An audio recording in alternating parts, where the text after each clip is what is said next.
Hi my dear students, myself AB sir, physics faculty. बेटा पिछला class में हमने unbalanced Wheatstone bridge network in terms of capacitors लिए थे। अभी मैं क्या कर रहा हूं, unbalanced Wheatstone bridge in case of that resistor अगर रहा तो कैसे सॉल्व करते हैं वो आज मैं सिखाऊंगा। Unbalanced Wheatstone bridge in case of resistor,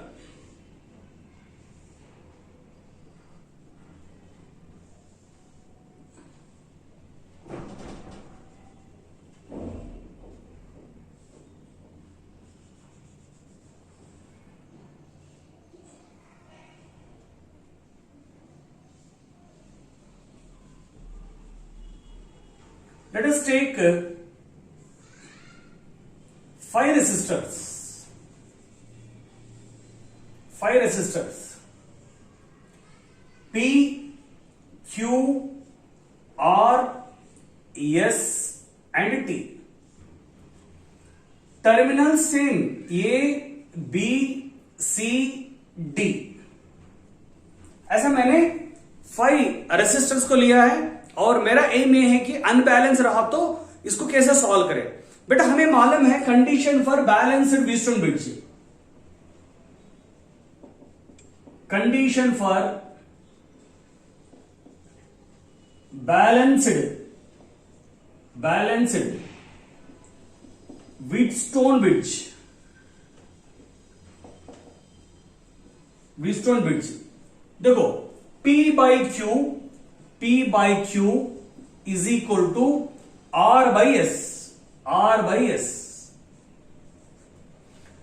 Condition for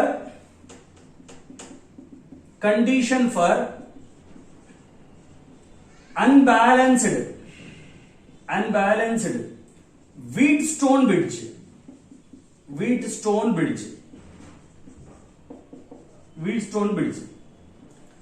P by Q is not equal to R by S. हमें दिया गया हुआ वैल्यूज में देखने के बाद P by Q is equal to R by S है तो ये बैलेंस्ड व्हीटस्टोन ब्रिज है, तो हम उसको सॉल्व कर सकते हैं इजी वे में। अगर अनबैलेंस्ड व्हीटस्टोन ब्रिज रहा तो कैसे सॉल्व कर सकते हैं, इजी वे में कैसे सॉल्व कर सकते हैं। बेटा मैं वही सिग्मा मेथड को लेकर आया। Sigma method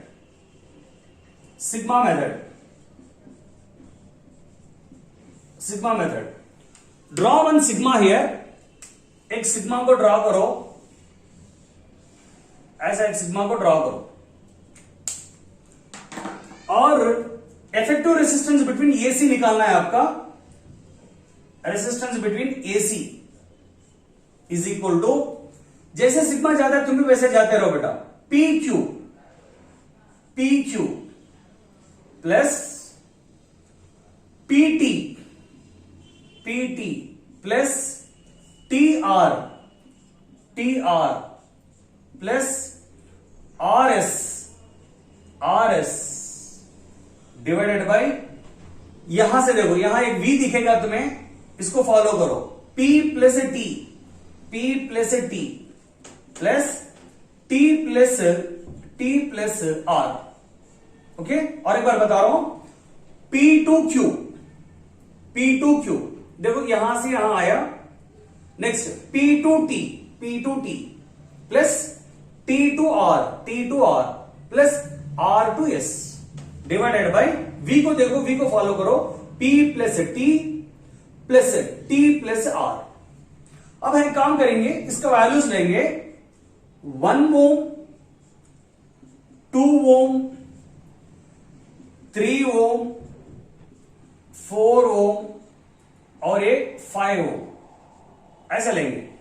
okay, P by Q is equal to R by S होता है क्या देखेंगे। 1 by 2 is not equal to R by S, ऐसा है। Then we can use sigma method. देखो इसका वैल्यूज पुट करेंगे, 1 इंटू टू प्लस 1 इंटू 2 हो गया, 1 into 5 plus 5 into 3 plus 3 into 4 divided by P plus T 1 plus 5 plus 5 plus 3 that is equal to, बेटा ये 2, ये 5, ये 15, ये 12 डिवाइडेड बाय ये 10 plus 14, 10 plus 4 that is equal to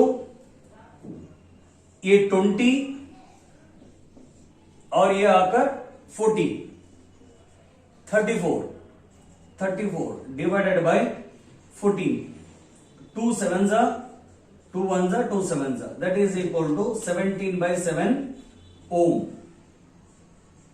This is the effective resistance between A and C.